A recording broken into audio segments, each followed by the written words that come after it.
Salut tout le monde, c'est Adèle, mais vous pouvez m'appeler Églantine. Et moi c'est Salomé Je t'aime et aujourd'hui on vous présente la première vidéo de la chaîne YouTube de Dissemblance. Du coup on fait quoi? Quoi? Mais meuf, je croyais que t'avais une idée. Attends mais moi je croyais que toi t'avais une idée. Non, moi on m'a clairement dit Salomé aura une idée. Allez les filles, interview de Léa Seydoux. Quoi? Léa Seydoux? Attends, la James Bond girl et tout? Genre Daniel Radcliffe et tout? Attends mais moi j'ai jamais fait d'interview de ma vie. C'est un truc de fou. Attends, je vais lui offrir une pomme.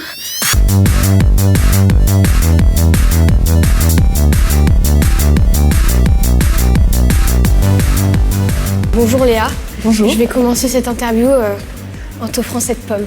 D'accord, c'est gentil. Voilà. Bon bah c'est parti.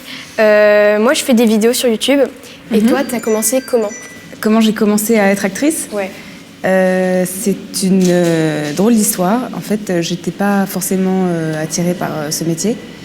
Et j'avais une copine j'étais en seconde ou en première, qui voulait travailler dans le cinéma et qui m'a présenté des acteurs. Et j'ai rencontré des acteurs et je me suis dit j'ai trouvé que leur vie était géniale, qu'ils étaient libres, qu'ils étaient d'une certaine façon leur propre maître. Et cette vie-là m'a inspirée. J'ai voulu donc devenir actrice pour être libre. Alors moi aussi je fais des vidéos sur internet, je m'appelle Salomé et donc je souhaite aussi devenir actrice.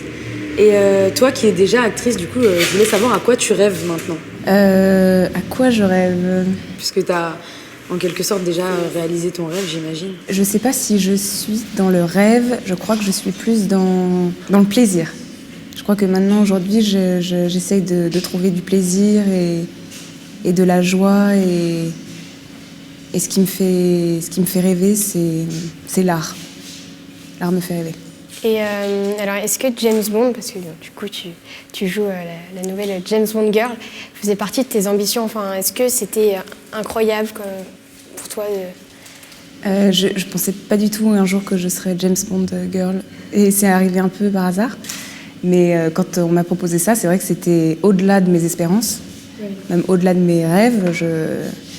Donc c'est vrai que chaque chose qui arrive dans ma vie professionnelle, dans ma vie d'actrice, tout ce qui m'est arrivé, je le perçois un peu comme un cadeau à chaque fois, comme une chose, comme quelque chose d'extraordinaire à laquelle j'aurais jamais pu penser. La première personne à qui tu en as parlé quand on t'a appris que tu allais jouer dans James Bond, c'était qui? Je pense que ça doit être peut-être mon père. Peut-être que je lui ai dit oui, je crois. Et alors, quel James Bond Girl t'a le plus inspiré dans ton rôle? J'ai beaucoup aimé. C'est vrai que je connais pas tous les James Bond et ceux avec Sean Connery et tout ceux-là, je les connais pas si bien que ça parce que c'est pas ma génération. Donc c'est plus ceux avec Daniel Craig. Et celui que j'ai beaucoup aimé, c'est Casino Royale, qui était son premier James Bond. Et là où il y avait Eva Green, que j'aime beaucoup comme actrice, et je trouve son rôle hyper bien. Et donc c'est le rôle de James Bond Girl qui m'a le plus marqué. D'accord. Et sur le tournage, c'est avec quel acteur, actrice que tu as eu le plus d'affinité? Sur ce tournage? Ouais, sur ce tournage. Quand même avec Daniel Craig, parce que toutes mes scènes sont avec lui et tout, donc on a bien rigolé. Ok. Et tu pourrais nous faire un top 3 des réalisateurs avec lesquels tu aimerais travailler ou retravailler? J'ai adoré travailler avec Sam Mendes, donc le réalisateur du James Bond de Spectre. Mais je n'ai jamais vraiment dit les réalisateurs avec qui j'aimerais travailler, parce que pour moi, c'est comme j'ai l'impression que je suis un peu superstitieuse. Comme je prends tout ce qui m'est arrivé, je le prends un peu comme un cadeau.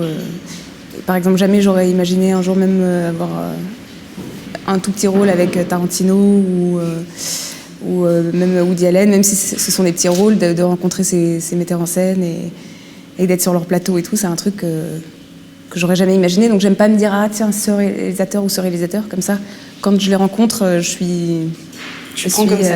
Ouais, je prends comme ça vient. Ouais. Ok. Et donc même à toi-même, tu te le dis pas? Non. Okay. Après il y a oui, enfin il y en a.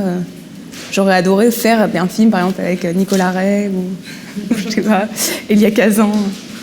Et il y a des acteurs ou actrices avec qui tu aimerais jouer? Oui, enfin, il y a beaucoup d'acteurs qui sont des acteurs formidables et que j'admire, mais après, pareil, c'est un peu la même chose. j'aime pas trop me projeter, me dire cet acteur-là et tout, parce que c'est vrai que parfois, en plus quand je les rencontre en vrai sur les tournages, parfois je peux être un peu intimidée. Donc finalement, avant, parfois je regardais un peu ce que les acteurs faisaient, ou même je les googlais, ou des trucs comme ça. Et là maintenant j'ai arrêté, je préfère les rencontrer en vrai et plutôt avoir une vraie relation avec eux. Enfin. Quelle a été ta meilleure rencontre dans le milieu depuis que tu es devenue actrice? Ma meilleure rencontre? Ouais, celle qui t'a le plus marquée. J'ai eu beaucoup de rencontres qui m'ont marquée. Après, le cinéma, c'est spécial, c'est une vie particulière parce que c'est toujours des micro-vies, en fait, des expériences comme ça qui sont à chaque fois différentes et qui s'enchaînent. Donc il y a des gens comme ça il y a beaucoup de gens que j'ai rencontrés, que j'aime beaucoup, des acteurs, des metteurs en scène. Après, il y a les gens qui restent dans ma vie, par exemple. C'est vrai que mon agent avec qui je travaille, c'est quelqu'un c'est quelqu'un avec qui j'ai construit mon parcours. C'est-à-dire que c'est la personne... mais en même temps, encore une fois, c'est pas non plus sur le plan artistique, c'est plus c'est une rencontre humaine assez forte. Mais des gens, si vous voulez que je vous dise des gens que j'ai rencontrés, il y a des gens que j'adore, par exemple Woody Allen, c'est c'est une rencontre très forte. D'une certaine façon, là, James Bond, c'était vraiment une expérience très forte. J'ai beaucoup aimé le réalisateur, travailler avec Daniel Craig et tout, c'était génial. Enfin, après, je sais pas, j'aime beaucoup Oscar Isaac. En France, des gens comme Benoît Jacot, avec qui j'ai fait 2 films. Puis même, ça peut être aussi des techniciens, des maquilleurs, des coiffeurs. On se lie comme ça. Les liens créés sont très forts. Est-ce que tu pourrais me raconter ta pire et ta meilleure anecdote sur un tournage, quelque chose de moments qui t'ont vraiment marqué Sur un tournage? Ouais. Il y a plein de moments. Après, il y a des choses spectaculaires. Par exemple, sur le film de James Bond, à la fin, vous allez voir, il y a une explosion qui est absolument incroyable, qui est la plus grosse explosion qui n'a jamais été faite d'effets spéciaux. Une des plus incroyables. D'ailleurs, la Terre s'est mise à trembler. Je crois qu'on pouvait la voir de la Lune. Enfin, c'était un truc, c'était une explosion. C'était un building entier qui explosait. Et il n'y a qu'une prise possible. Parce qu'on ne peut pas recréer le décor. Et ça, alors je me souviens qu'il y avait tous les hélicoptères, il y avait des hélicoptères, des caméras au sol, des caméras dans les montagnes, des caméras, enfin bref, c'était assez incroyable à vivre. Et puis c'était comme il n'y en avait qu'une comme ça, c'était très très intense. Ouais, en plus, c'était mon dernier jour de tournage et tout, donc je me souviens de ce moment-là. C'était un moment très fort. Alors, est-ce que ça te dirait d'être chanteuse? Ça t'intéresserait de tourner vers la musique? Est-ce que tu pourrais nous fredonner ton air préféré Chanteuse, je voulais être chanteuse quand j'étais petite, donc j'aurais adoré avoir une voix incroyable. Je pense que ça doit être c'est un talent, et puis c'est une chose innée, c'est un talent que je trouve assez magique.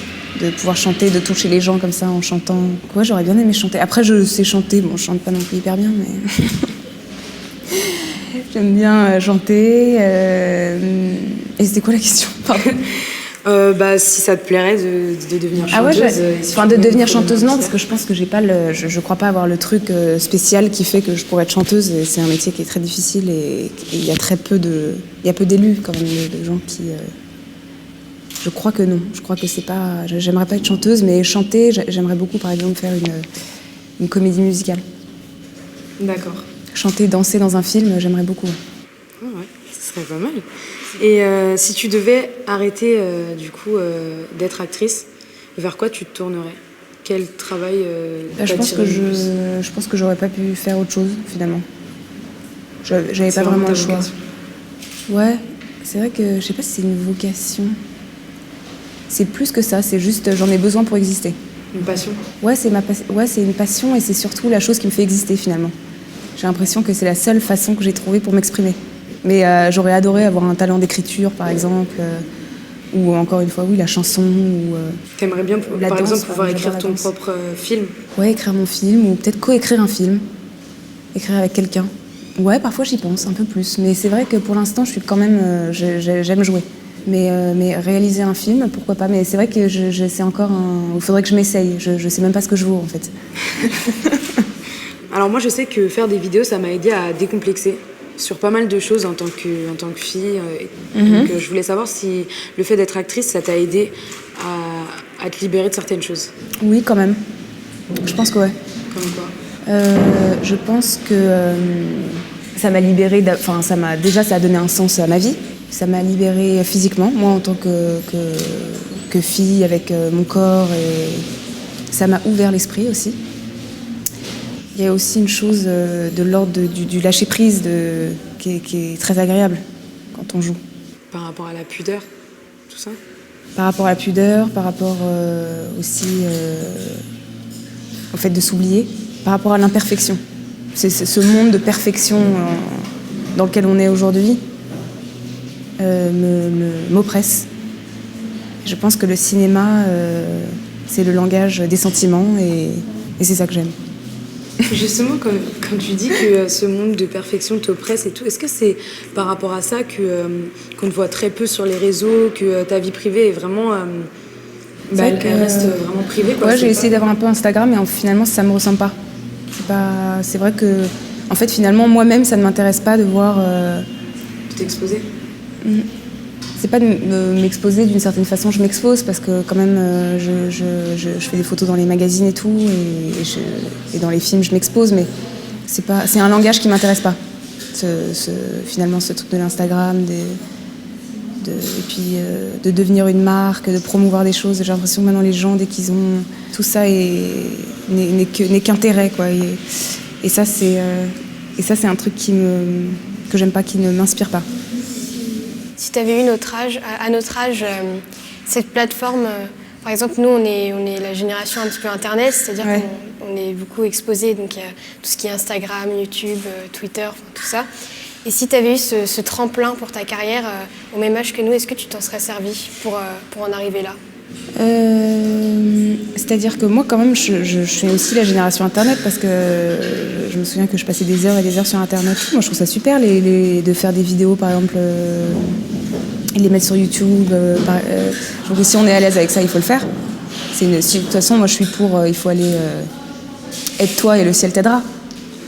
C'est-à-dire qu'il faut aller, si on a envie de faire ce métier à tout prix, il faut tout faire pour le faire. Il faut se donner les chances. Moi, c'est juste que c'est un truc. Je suis pas à l'aise avec de faire ma propre promotion. C'est un truc où je suis pas. J'ai l'impression d'être mal à l'aise, mais il y a des gens qui le font hyper bien. De se mettre en scène et tout. Moi, c'est un truc, je sais pas le faire. D'accord, bon, on va bientôt finir. Du coup, j'avais juste une chose que je voulais faire. Alors, comme moi, comme je t'ai dit tout à l'heure, je fais des vidéos de quelques secondes. Voilà, sur Vine, c'est là où j'ai commencé. Et c'est donc des vidéos de 6 secondes. Et j'aspire à devenir actrice. Mais pour rester un peu dans l'esprit Vine, je voulais te poser quelques questions qui vont peut-être avoir rien à voir avec toutes celles qu'on t'a posées depuis tout à l'heure. Et tu as 6 secondes pour répondre. Ok. Je vais essayer parce que je suis pas du tout rapide, moi. D'accord, donc je vais essayer de parler super vite. Ok, vas-y. Et tu as 6 secondes. Quel est le nom du premier réalisateur avec qui tu as travaillé? Le premier réalisateur avec qui j'ai travaillé, c'était sur un truc de télé, je sais plus. Tu sais plus. Ok, 3 choses indispensables pour toi à amener sur une île déserte. 3 choses à emmener sur une île déserte, du Lexomil, un bon livre et de la bonne nourriture. Ok, si tu pouvais être une super-héroïne, laquelle serais-tu? Si j'étais une super-héroïne? Ouais, 6 mois. Je crois que ce serait horrible d'être une héroïne. Ok. Génial. Voilà. Merci beaucoup. Challenge réussi. C'était super cette interview, alors ça t'a plu? Bah ouais, franchement c'était cool, mais j'ai oublié de lui demander pour Daniel Radcliffe. Daniel Radcliffe, t'es sûr qu'il joue avec Léa Seydoux, lui? Bah ouais, c'est celui qui fait James Bond, non? Ah ouais.